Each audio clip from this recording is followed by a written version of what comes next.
మీ మోకాల నొప్పులకు ఎటువంటి సర్జరీ లేకుండా ఎపియాన్ పెయిన్ క్లినిక్ అందిస్తున్న అత్యాధునిక చికిత్స.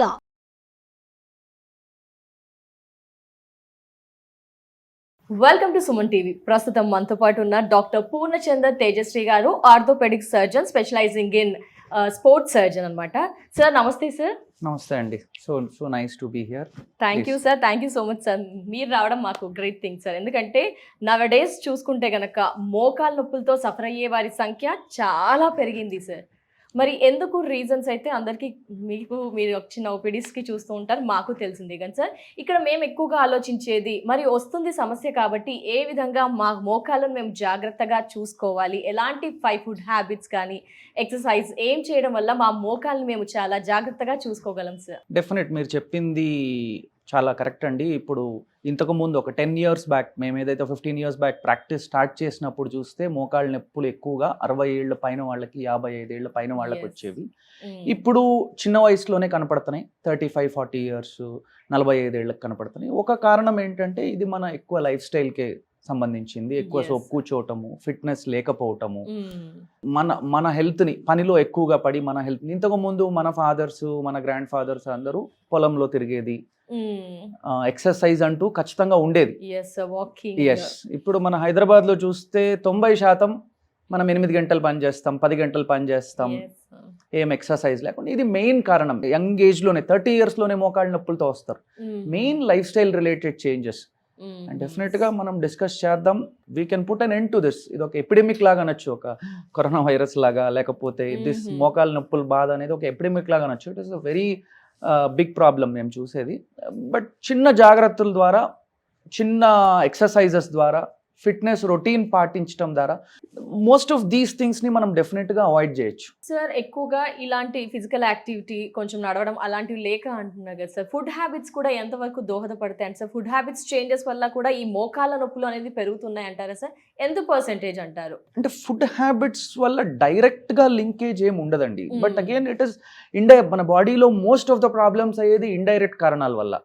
ఇప్పుడు మనం బిజీ లైఫ్ స్టైల్లో ఒకటి కరెక్ట్ టైం ఫుడ్ తినక, ఆకలి అవుతుందని దొరికింది ఏదో ఒకటి తినటం వల్ల, ప్రాసెస్డ్ ఫుడ్స్ తినటం వల్ల ఏమవుతుంది, ఫ్యాట్ కంటెంట్ అనేది బాడీలో ఎక్కువ అవుతుంది.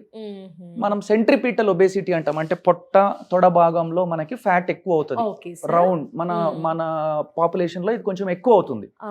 The reason is correct time తినకపోవటం వల్ల, కరెక్ట్ న్యూట్రియంట్స్ మనం తీసుకోకపోవటం వల్ల, ప్రాసెస్డ్ ఫుడ్ తినటం వల్ల, బర్గర్స్ కానీ లేకపోతే పిజ్జాస్ కానీ సంథింగ్ ఏదో ఒక ఫ్రైస్ కానీ ఏదో ఆ టైంలో దొరికింది తినటం వల్ల ఫ్యాట్ పెరగటం వల్ల మోకాళ్ళ పైన ఒత్తిడి పెరుగుతుంది.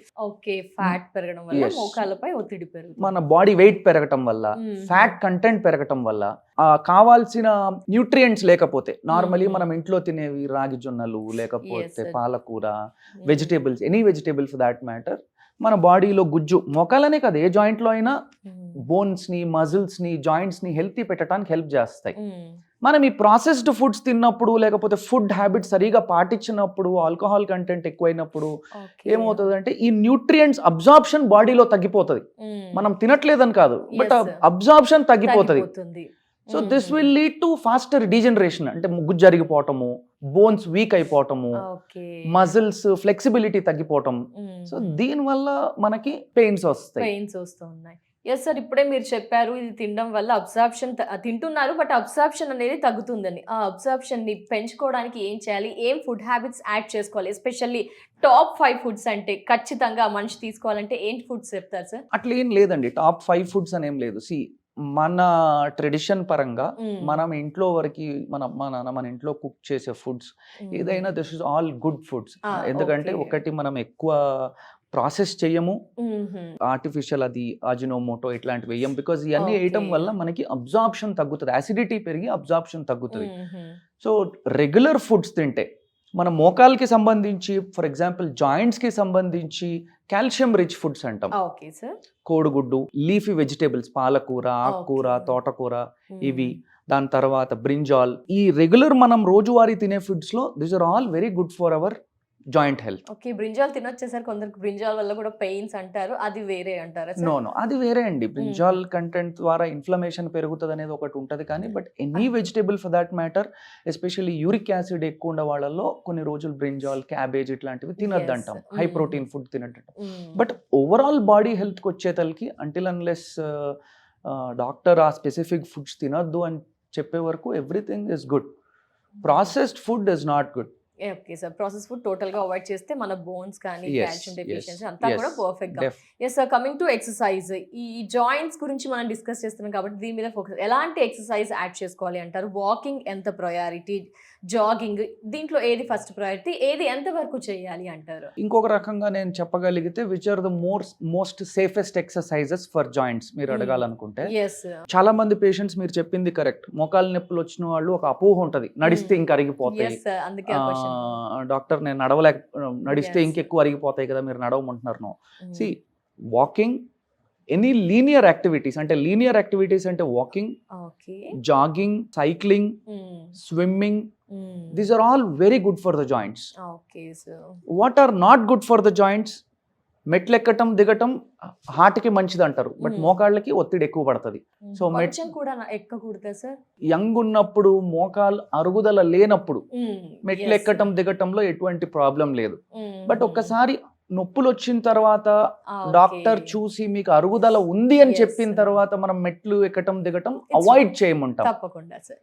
ఎందుకంటే దాని ద్వారా అరుగుదల ఎక్కువ అవుతుంది. బట్ ద సేమ్ పేషెంట్ మీరు 5 కిలోమీటర్లు నడిచినా కూడా ఏం కాదు, ఏం కాదు. It is good for the bones. Okay, so ఇది యాక్చువల్ మోస్ట్ కామన్ అపోహ ఏంటంటే నడిస్తే మోకాళ్ళు అరిగిపోతాయి అని. ఎస్, అరిగిపోతాయి. ఒకవేళ జిమ్కి వెళ్ళి ట్రెడ్మిల్ లో మనం ఇన్క్లైన్ పెట్టుకొని చేస్తే క్యాలరీస్ ఎక్కువ బర్న్ అవుతాయి అని స్క్రీన్ మీద చూసి క్యాలరీస్ ఎక్కువ పెడుతుంటాం, అది కరెక్ట్ కాదు. అది కరెక్ట్ కాదు. ప్లేన్ సర్ఫేస్ లో మంచి సాఫ్ట్ షూస్ వేసుకొని లేకపోతే సాఫ్ట్ స్లిప్పర్స్ వేసుకొని వాకింగ్ చేస్తే బెటర్. అవాయిడ్ ఈ హిల్లీ ప్రదేశాలు, ఓకే సార్. మెట్లు లాంటివి, ట్రెడ్మిల్ చేస్తే ట్రెడ్మిల్ ఇన్క్లైన్ పెట్టుకొని చేయటం, ఇవి అవాయిడ్ చేయాలి. అదర్వైజ్ వాకింగ్, సైక్లింగ్, యోగాసనాలు. సైక్లింగ్ లో కూడా మనకి ఇది కంటిన్యూస్ గా ఉంటుంది కదా సార్ మూవ్మెంట్స్, దాని వల్ల ఏమైనా ఇబ్బంది ఉంటుందా సార్? నో, సైక్లింగ్ ద్వారా లిమిటెడ్ టైం ఏమైనా పెట్టుకోవచ్చు అంటారు? రోజుకి హాఫ్ అన్ అవర్ 45 minutes అయినా బైక్ చేయొచ్చండి. ఓకే, ఆఫ్ కోర్స్ ఇప్పుడు మన ట్రాఫిక్ లో బయటకు వెళ్ళి బైక్ చేయాలంటే చాలా కష్టం, బట్ జిమ్ లో చేయగలిగితే చేయొచ్చు. బయట కూడా మీ సేఫ్టీ పరంగా చూసుకొని we can do. Cycling is very good for the joints, very good for the knees, muscle strengthening అవుతుంది. It will cause, actually cycling మోకాల పైన మనకేం పెద్ద ఒత్తిడి పడదు.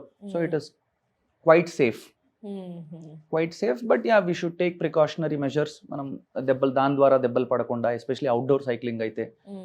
సో ఆ జాగ్రత్తలు తీసుకుంటే it is very good as an exercise form. Okay sir, thank you so much sir. జనరల్గా ఇవి మీకు చిన్నవే అనిపించవచ్చు, బట్ మాకు కానీ మా వ్యూయర్స్కి ఎక్కువగా ఇవే డౌట్స్ రిపీట్ అవుతూ ఉంటాయి సార్. క్లియర్ ఇన్ఫర్మేషన్ ఇచ్చినందుకు thank you so much sir. నమస్తే. డెఫినెట్, థ్యాంక్ యూ అండి, థ్యాంక్ యూ.